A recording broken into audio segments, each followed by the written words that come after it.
Hello guys and welcome back into a new brand video. In today's tutorial, I'm going to show you how to use platform events in Salesforce.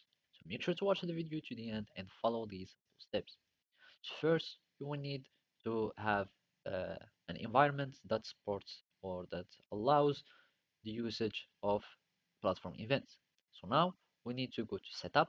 After that, in the quick box, you will need just to search for platform events. So here we type platform events. So here we can find them. And now we need just to go and search for custom events and you can start creating your own platform events. So here give it a label, new events, and from here you can choose its new events, you can choose whatever you like, and basically this is the object name, and here you can describe what you want this event to do. So now you can just push immediately and let's have the deployment status as deployed.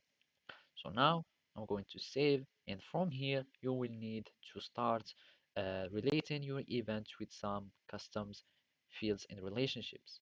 Of course, you can add some, you can see all the subscribers. So you will need to have subscribers to this event so you can be able or so they can be able to track all the published uh, events or the published data from this platform events.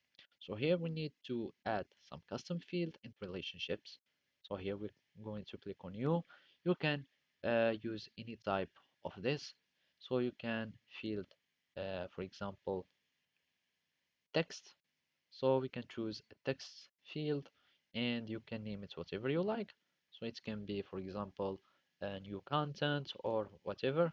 So and then you give it a length for 100 or anything and you may be able to make it as required or anything. You can also have a default value for it and I'm just going to click on save.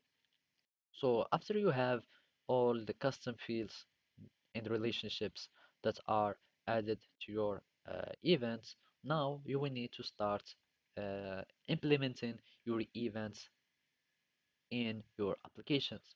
So basically you will need just to go to the developer console and then you will need just to start publishing events messages using the Apex. So basically you will need just to learn going to the developer console and start manipulating your events. Now that your events that is created, you will be able to start accessing it from the developer console. So basically that's it. Thank you for watching and see you next time.